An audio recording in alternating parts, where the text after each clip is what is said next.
We've all had those days where we completely lose it with our hypersensitive high needs child. We may yell, we may say something we regret, and then we sit in this big puddle of our own shame and grief afterward, feeling like we're failing our child. This was me many times.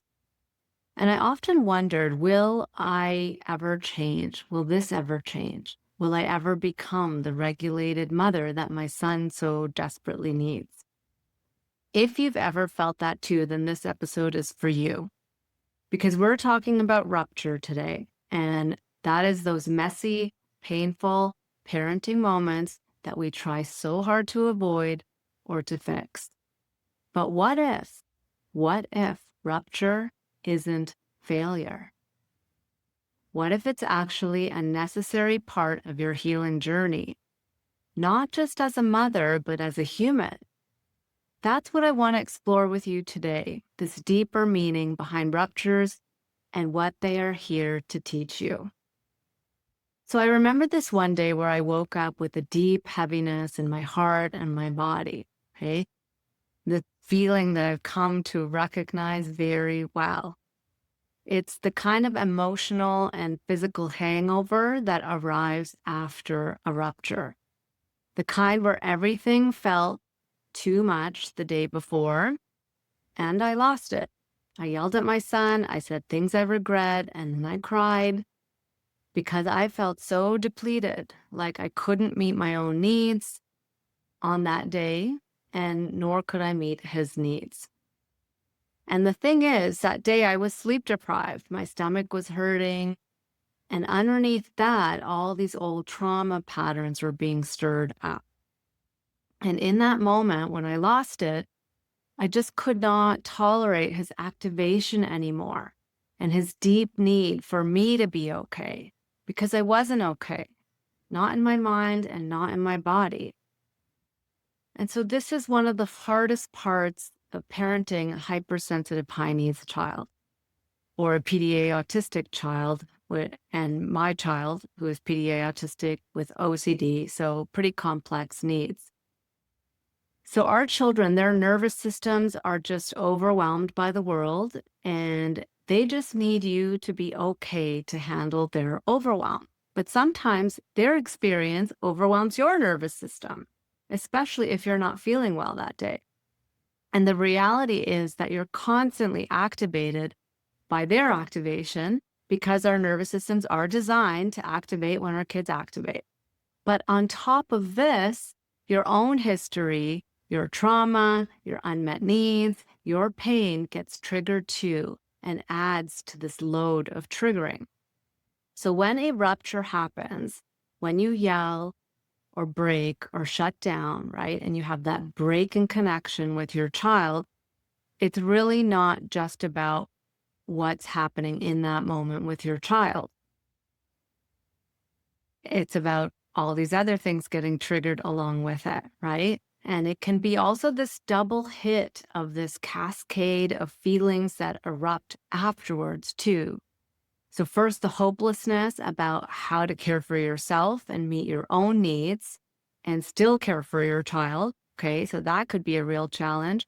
And then, second, the intense shame and grief for not being able to control the rupture and how it all got so out of hand. So before I talk about what happened next and how I worked through this, I want to share something with you about how I work with these moments inside myself and how I support other moms too. So I use a model called Internal Family Systems, or IFS. And IFS teaches us that we have many parts inside of us, okay? Like the part that wants to stay calm, the part that lashes out, and the part that shuts down and just can't handle things anymore, okay? And also the part that holds the shame. But we also have something deeper. So we are not just these parts of us that are reactive. We have something deeper, and that's called self with a capital S. And this is who you truly are. And it holds these qualities of calm, compassionate, curious, creative, confident, clarity, right? The self is the awareness. It's the part of you that has awareness of these other parts that are getting triggered inside of you. And so when you can be in self with your parts, then you can be in this relationship with your inner system and you can gain a lot of understanding of what's getting triggered. And so just so you understand, parts are not flaws, right? They're protective. They form to help us survive during overwhelming experiences, especially in childhood. And the healing comes not from pushing these parts away, but from turning inside towards them, flowing down, connecting with what you're hearing inside from these parts, right? So when we're in self and that self energy, then we can be with what's getting triggered and we can start to really understand what's going on inside. So when I can go inside and be with these parts of me, I often learn things that I would not know consciously. Okay. So it's like going into your subconscious survival system, right? Your nervous system that's holding all these meanings and beliefs, and you're being with it like it's a part of you. And then you gain understanding of why you're really reacting, what beliefs or meanings you've taken on that you're operating from and seeing your child through, and also what wounds and traumas are getting triggered, and how those reactive parts are just trying to protect you. Okay. So having that space to be with can really help a lot so you're not flooded and taken over by the reactions. So after this particular rupture that I mentioned, that's what I did. I turned inward with curiosity and connected with the part of me that was holding all of this grief and shame. And this part of me, I called her my mom part. Okay. I've gotten to know my mom part really well over the years. And in this moment, she was actually quite angry. She was angry that the other more reactive part took over and yelled. Okay. And so she was really angry about that at first. But then as I explored more under that anger, she was deeply sad. She felt like she had failed because she had let the reactions take over and she couldn't control them. So when I listened to her, I began to hear what she was believing. And she believed that as a mother, I should be able to meet my child's needs, even when they are extreme. And I should be able to stay calm. And I should be the safe place for my child to land. So when rupture happens, this part of me takes on all the shame and grief. And she believes it's her fault that we couldn't hold it all together, that she couldn't keep the other parts of me from reacting so extremely. And to my mom part, rupture really means failure. So this is what I often feel from this part of me after a rupture. I feel like I'm failing. And I know this part intimately, okay, not just in myself, but in all of the moms I work with. They come to me wanting to be more regulated, to be calm, to stay in control. And all the moms, we all carry so much shame for how reactive we've been, right? And even when we know how to repair, and even when we're trying so hard, there's still this belief that this shouldn't be happening and I should be better than this. So as I stayed with my mom part, from self, I began to offer her a different perspective, okay? Because when you're in self, you really start to see things with a lot of clarity and perspective, and you can see the truth more clearly, okay?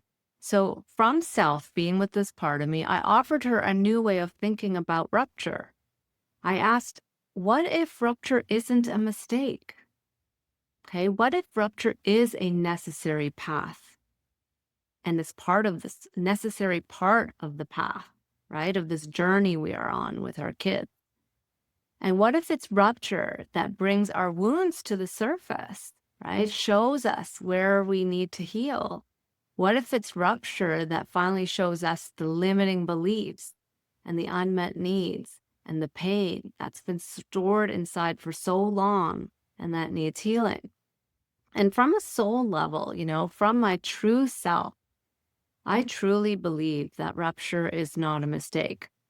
It creates this like energetic opening and it lifts forward, was finally ready to be healed and transformed. So there really is a gift in this. So as I stayed with my mom part and gently challenged her belief that rupture means failure, I started to feel something deeper rising, right? This opening, this energy opening to this new possibility. Because when rupture happens, shame floods in, okay? It's rarely just about the moment in front of us. Rupture doesn't just expose what happened yesterday, it exposes what's been living inside of us for years, okay? It exposes the old stories, the inherited beliefs, the early imprints of unworthiness. And so I began to ask, where did this deep shame come from? Okay, where did I first start believing I wasn't enough and that I'm failing, right? That's what brought me into the next layer of healing. So for me, rupture always touches something deeper, okay? It always touches the core wound of shame. And that shame didn't start with my son, okay? It started in my early life. So I'll give you some examples here of how we take on shame. So for myself, I was born into a Pakistani Muslim family where males were more valued than females. Okay. And even though my mother never said she didn't want me, I felt less than because I was a girl. So that's a family burden that's passed down that can get imprinted into our system. And then later, I learned from pre and perinatal trauma trainings that you can even take on trauma imprints and wounds when you're in the womb. Okay. So let's say that you were not expected. Your mother got pregnant with you. You were not expected, and you were not wanted as a baby. Okay. This can happen a lot with kids who are, you know, given up for adoption or foster care or whatnot. So let's say you were not expected or not wanted as a baby. That can imprint a felt sense of shame into your system from the womb. Okay. So in my situation, it wasn't that my mom didn't want me necessarily, but she wasn't expecting to become pregnant with me. She was still breastfeeding my brother. So she was shocked, she wasn't ready for another baby. She was in this difficult marriage and had challenges with her in-laws, and she was under a lot of stress. And my nervous system picked up on that. So when I went into my deeper healing work, I felt that and as a felt sense in my nervous system, that not being wanted energy actually left a mark, and it became an early shame imprint. So these are some of the ways shame can become imprinted from an early level.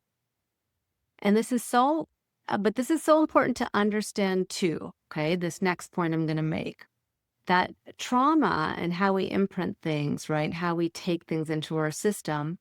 So trauma is not always about what happened. It's about what your nervous system perceived. It's really about how your nervous system perceived what happened, okay? So even when a parent is doing their best, and we can still internalize messages, right? Even if our parent is doing their best, and even if they treated both kids the same way, let's say, it's really how our nervous system took it in. And we can internalize messages that say, I'm not lovable, I'm too much, something is wrong with me. And when we carry these messages into motherhood, okay, that's unresolved trauma, and then our child constantly activates us, it brings all of those early messaging like rushing back into the present moment. And that's when the old story replays. You're failing, you're bad, and you're broken. So for some of us, though, that shame can also come from abuse, right? Especially when the abuse came from a caregiver. And in those situations, we can't afford to see the adult as unsafe because our survival depends on the adult. So this is a real conundrum to be in. Your survival depends on the adult, but the adult is unsafe. But your system has to take in then that it's not about the caregiver and what they did wrong. So instead, we turn on ourselves, right? And we blame ourselves and we decide, I'm in the wrong, I'm the problem. And that's how the shame story really takes root. Okay, so those are some examples of how the shame story can start to take root and then really get triggered in the present moment with your child, making that rupture feel all the more worse and making you feel like more of a failure. Okay, so continuation of the mom part of me and working with the mom part of me. So as I stayed with the mom part and I met her with compassion, something began to shift. Okay, she began to soften and she started to open up to the idea that rupture doesn't mean failure, that maybe, just maybe, rupture could be part of a greater path, a necessary part of learning, growing, evolving, and becoming more regulated, more authentic, and more whole. And she realized something else too. If rupture is going to be a part of the path, then so must self-compassion and self-forgiveness. Because the grief and shame that follows rupture, that's very real, right? We feel it. And that needs healing too. And one of the most powerful ways to heal that grief and shame is through the practice of forgiving yourself, okay, with self-compassion. And from a nervous system perspective, rupture is actually essential, right? To build greater resilience, to get better at handling stress in life, we actually need rupture. It's better for a nervous system, okay, to have rupture and repair than to have no rupture at all. So really just take that in for a moment, okay? Better to have rupture and repair than no rupture at all, because it really helps to build a stronger nervous system, a more resilient nervous system that can handle stress. It's through rupture and repair that the nervous system expands its capacity and learns that I can survive this and I can come back. But for repair to be effective, it has to include you. You have to repair with yourself, okay? Not just with your child. And that requires self-forgiveness and self-compassion. It requires seeing the bigger picture, right? It requires believing that rupture has a purpose.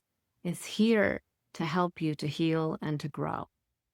And so our kids really become the gift to us because they show us exactly where we need to heal.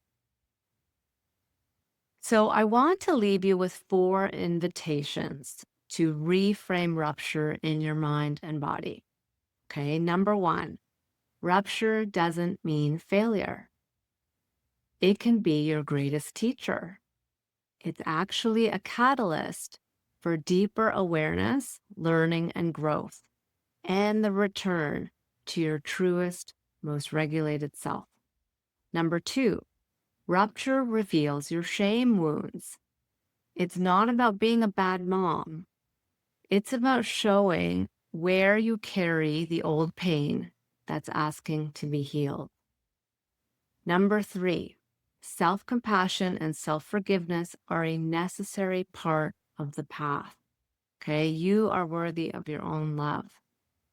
Forgiveness doesn't excuse what happened, but it does free you from carrying the story that you are not enough. And it does help your nervous system to regulate and come back to your true self, from where you can do repair with your child and show up as a more regulated parent that you want to be. And number 4, rupture builds resilience. It's how your nervous system learns to expand and grow stronger. And if you've had a rupture, know that repair can still grow something beautiful, right? Within you and your child. So rupture actually makes you more resilient and stronger in the end, okay? So rupture really gets a bad rap. But the truth is, if you're raising a child who is highly sensitive, constantly activated, and regularly testing the limits of your nervous system, then rupture is going to happen. It's inevitable. And it's not because you're doing it wrong, but because this is the reality of what it means to show up in the fire of this kind of parenting. So instead of letting rupture define you as a failure, let it refine you instead. So you can step into the path of the true, authentic you. Okay, you can let rupture drive you to that path of the true, authentic you, the one who is wise and compassionate, the one who knows deep down you're doing the best that you can, and the one who is willing to learn and grow through it all. You're not failing, you're becoming.